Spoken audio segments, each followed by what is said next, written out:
I'm with Bob Sylvester of St. Somewhere Brewery in Tarpon Springs. And the unique thing about this brewery is he brews a lot of farmhouse ales. So give us a really good definition of a farmhouse ale. Farmhouse ales are rustic, more yeast driven as opposed to hops or malt driven. They originated in the farmlands of southern Belgium, northern France. Saison, Bière de Garde, those are examples of farmhouse ales. What about the yeast though? Isn't that don't you typically use a wild yeast, or is that what I heard? Or we do. Okay. We open ferment everything. Okay. In other words, it's explain open fermentation. We have our house straining yeast Mm-hmm. that we use from batch to batch, but we also bolster that with whatever ambient yeast is in the air.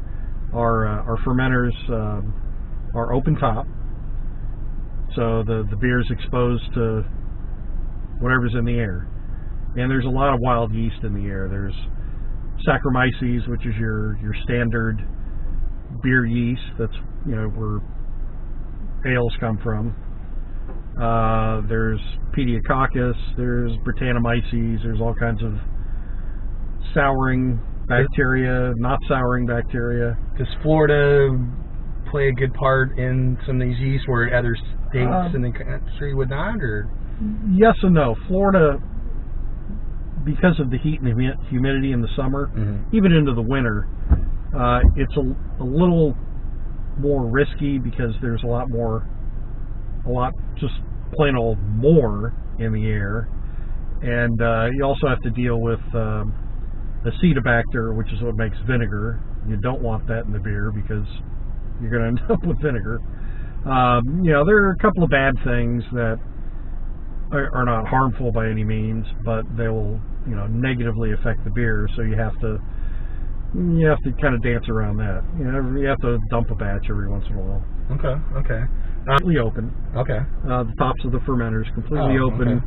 I didn't know that. Okay. Yeah, until the Kreuzen drops, which is it's brewer speak for when the fermentation slows down. At that point, we'll put the lid on because active fermentation cranks out a bunch of CO2, and that also keeps literal bugs out of there. Mm-hmm. Mosquitoes, flies. They don't want to get in that. Right. So when the fermentation slows down, then it's not sealed. I'll just slide the lid over the top. You can still pick it up and look in there and see what's going on, and then finish the fermentation.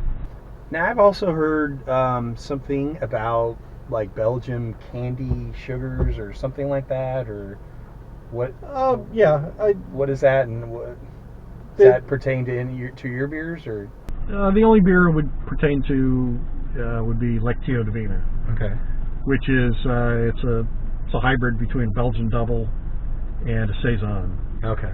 Typically, in true Belgian beers, the dark beers like your doubles, your quads, they get the color from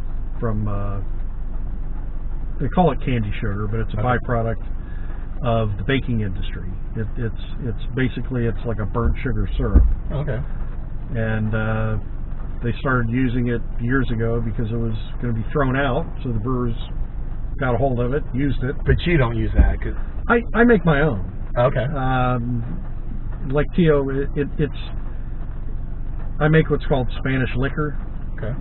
Which is the just charred version of Belgian candy sugar.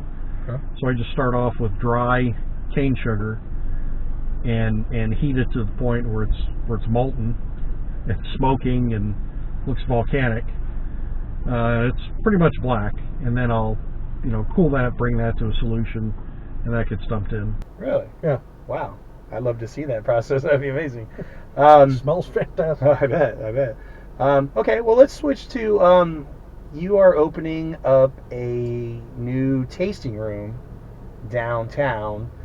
Currently, you have, I think, a pretty small to medium sized brewery, and you're mainly focused on distributing through how many states are you in?